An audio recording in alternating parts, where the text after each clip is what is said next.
Welcome back, caregivers. If you're new to me, I'm Jennifer, a licensed speech pathologist who is on a mission to help caregivers learn and succeed with taking care of their loved ones at home. In today's video series of What's Wrong with Mom, I will be talking about why showering is so difficult for those suffering from dementia and ways you can help.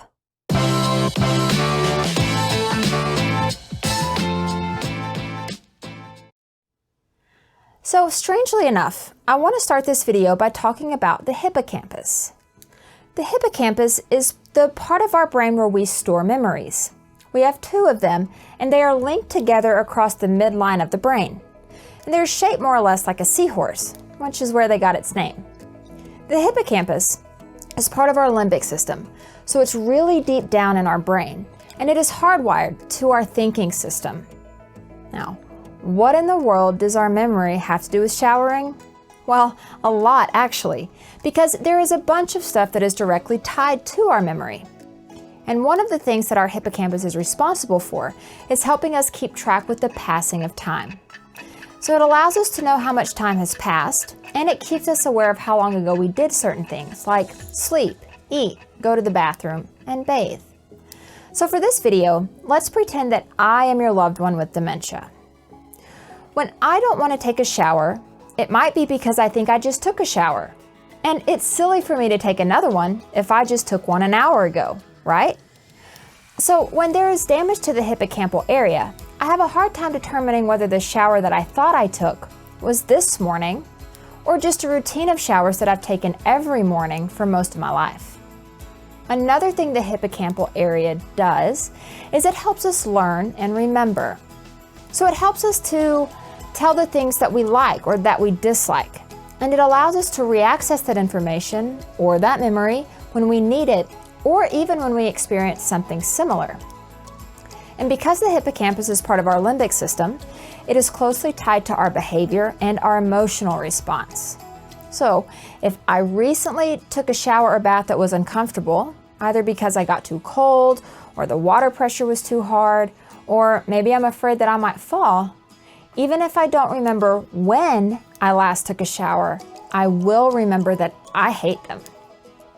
So your job as a caregiver trying to help me just became that much harder. Now, along with my memory of showers or baths, I may also be a person that feels embarrassed being naked in front of you, especially if you're someone of the opposite sex. I may find it uncomfortable that I need help in doing something that I have done by myself for most of my life. I really just don't like that I need your help. So now you can understand that there is way more behind my refusal to take a shower than me just being stubborn and hard-headed. But the good news is that there are some things that you can do to make shower or bath time much easier for the both of us. First, let me get your head around how often I should shower. It isn't every day, and it isn't even every other day. It's maybe 1 to 2 times a week. That's really all I need unless I get dirty somehow. Also, now is not the time to change how I bathe. So if I'm used to taking showers, I still want to take showers. And the same goes with baths. Now, I'm a huge advocate for sticking to a routine for the time of day and the steps that you use in helping me get clean. But you may also have to stay flexible because I may not always be willing to follow your routine. Sometimes you might have to figure out how to couple bathing with an activity, such as going to the doctor, or when it's time to change my clothes. All right, so now let's talk about the techniques that you can use and help making bathing much easier for both of us. We'll start with how to get me to the bathroom. The phrase, "time to take a shower," it isn't inviting, it's demanding. And I really don't like hearing it. I don't like the word shower, and I don't want to be told what to do. So instead, try using words like spa or it's time to freshen up to invite me to the bathroom. Once I get there, I need the room to be warm. If it's cold, you can forget me taking my clothes off. Also, do your best to make the room comforting.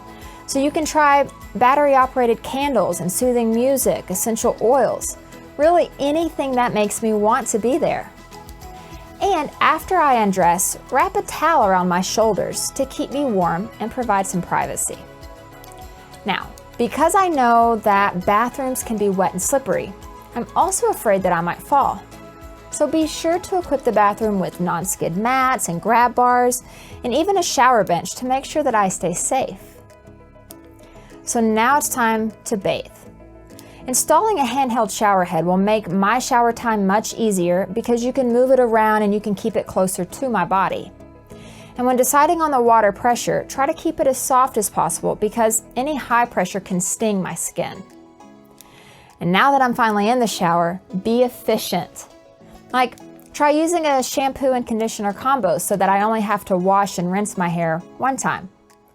You'll learn to be skillful and quick, but I also want you to let me help as much as I can because it increases my dignity.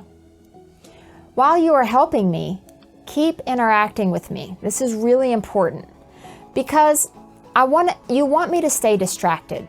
So try singing one of my favorite songs or talking about something that I love. Since I have dementia, I can really only focus on one thing at a time. So let that be something other than the shower. And before you know it, and hopefully before I know it, I'm all clean. After the shower, remember to replace that towel around my shoulders and let me stay sitting down while you help me dry off. Now, doesn't that feel better, caregivers? Most of the time, a change in the approach and how you make me feel can change the entire experience. Now, my hippocampus is going to remember the shower as a pleasant experience, and I may not be so resistant to taking one the next time. If you haven't caught up on some of my other videos related to dementia, check them out here. And be sure to check back every couple of weeks for more of this video series. Thanks for watching, and until next time, good luck cracking the code.